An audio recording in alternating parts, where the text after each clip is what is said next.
Assalamualaikum warahmatullahi wabarakatuh.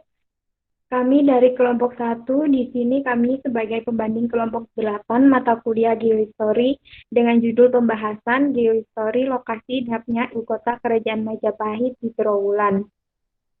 Anggota kelompok kami ada Dwi Wahyuni Tias, Muhammad Fikri Rizky Ilahi, dan Yanita Irja Karima.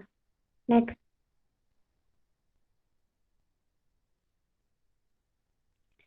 Nah, masukan dan komentar dari kelompok kami yang pertama terletak di latar belakang. Pada latar belakang, paragraf kedua dijelaskan tidak ada satupun bukti arkeologi dan bukti tertulis mengenai ibu kota kerajaan Majapahit. Akan tetapi, di kalimat pada paragraf ketiga dijelaskan terdapat berita Cina dari dinasti Yuan tahun 1280 sampai 1367. Ada juga berita Cina dari Mahuan dan Kungchen 1431.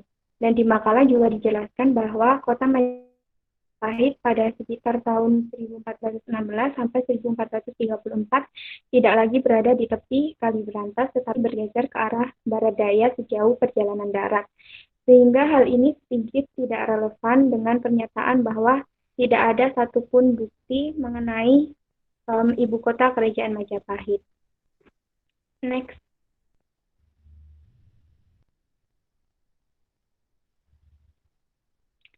Kemudian yang selanjutnya terletak pada landasan teori. Nah, pada latar belakang itu disebutkan banyak yang mengaitkan runtuhnya ibu kota kerajaan Majapahit dengan unsur politik. Akan tetapi, mengapa di bab 2 pada teori 7 unsur kebudayaan, kelompok mengambil unsur religi? Apakah hal ini ada kaitannya antara unsur politik dan unsur religi? Karena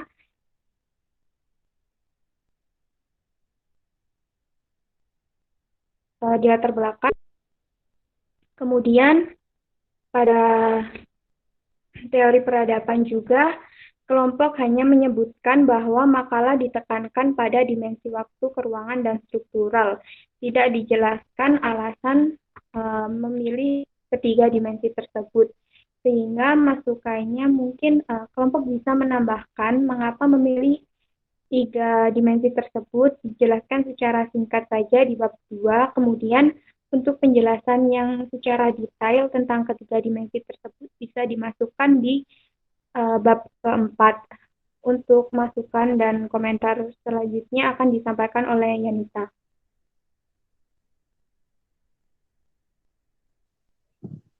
Baik, selanjutnya di sini saya akan memberikan komentar saran terkait bab 3 yaitu paparan data dan juga analisis data. Di subbab 3.1 mengenai kondisi fisik alamiah dari ibu kota Majapahit sendiri. Nah, di sini kelompok sudah menjelaskan secara kondisi fisik alamiah secara umum dari ibu kota kerajaan Majapahit ini, mulai dari geografisnya, kemudian mulai dari letaknya, kemudian daerahnya, iklimnya, dan lain sebagainya. Akan tetapi di paragraf terakhir dari subbab 3.1 ini, kelompok sudah menjelaskan terkait daerah Trowulan, disebutkan bahwa daerah tersebut merupakan daerah yang dinilai subur karena di situ ada letusan gunung api Kelut yang seharusnya kalimat ini atau pernyataan ini jangan ditampilkan terlebih dahulu di bab 3.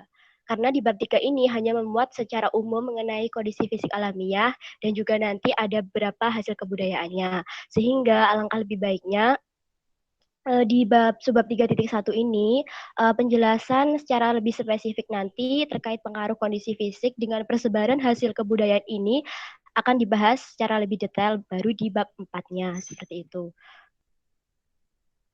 Selanjutnya masuk ke hasil persebaran kebudayaan setelah lenyapnya ibu kota Majapahit di Trowulan yaitu di subbab 3.2. Nah, poin pertama masukannya yaitu persebaran kebudayaan ini sebaiknya diklasifikasikan terkait dengan teori kebudayaan yang digunakan atau seperti tadi yang diambil misalkan sistem religi atau mungkin nanti sistem peralatan hidup atau mungkin sistem teknologi seperti itu. Jadi jangan langsung klasifikasikan sendiri-sendiri, tapi tidak dijelaskan hal tersebut, budaya tersebut masuk ke dalam sistem religi atau apa seperti itu. Nah, apabila kelompok sudah memilih sistem religi yang digunakan, nah bisa dicantumkan lagi apa saja sarana yang akan digunakan dalam sistem religi tersebut. Seperti di sini ada candi. Nah, tentunya di candi tersebut pasti ada orang yang memimpin upacara, kemudian ada alat yang digunakan, kemudian sarana apapun yang ada kaitannya dengan sistem religi seperti itu. Nah, misalkan sistem teknologi juga gitu bisa ditelaah mengenai teknologi serta cara pembuatannya atau bahan yang digunakan dalam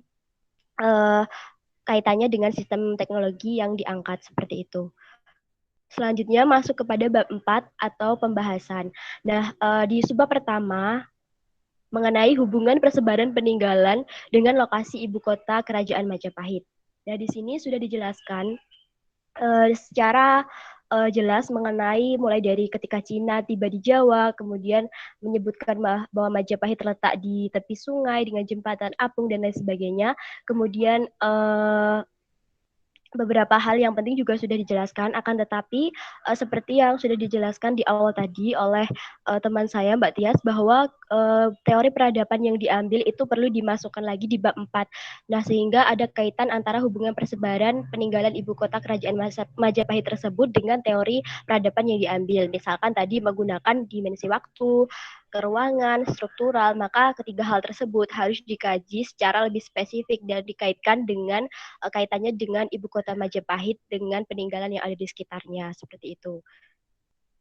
Selanjutnya masuk ke subbab 4.2 yaitu mengenai hubungan runtuhnya ibu kota Majapahit dengan peristiwa alam. Nah, tentunya hubungan runtuhnya ibu kota Majapahit dengan peristiwa alam ini merupakan hal utama yang dibahas dalam geohistori dari runtuhnya ibu kota Majapahit ini. Nah, mengapa? Karena di sini kelompok sebenarnya sudah membahas mengenai keruntuhan tersebut secara lebih spesifik, mulai dari pengaruh dari hubungan Gunung Anjas-Moro dan juga Kamput. Seperti yang sudah dijelaskan di petanya juga sudah cukup jelas, akan tetapi akan lebih baiknya dijelaskan secara lebih detail lagi mengenai seperti apa kondisi fisik dari Gunung Anjas-Moro dan juga Kamput ini, sehingga seperti dari segi topografi, latar belakang kondisi fisik, sehingga nanti hal tersebut akan berpengaruh terhadap ibu kota Majapahit pada saat itu, seperti itu.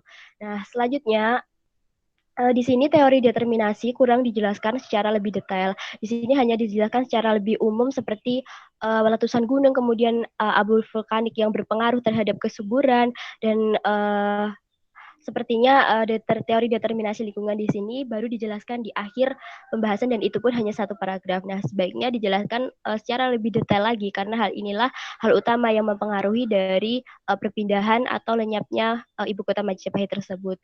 Nah, kaitan antara teori determinasi lingkungan dengan runtuhnya ibu kota Majapahit harus ditekankan dan juga harus dikaitkan dengan munculnya kebudayaan yang sudah dibahas pada bab sebelumnya.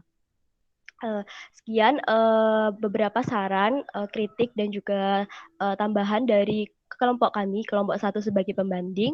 Semoga bisa bermanfaat bagi kelompok. Sekian dari kami, apabila ada kurang lebihnya kami mohon maaf. Sekian, terima kasih.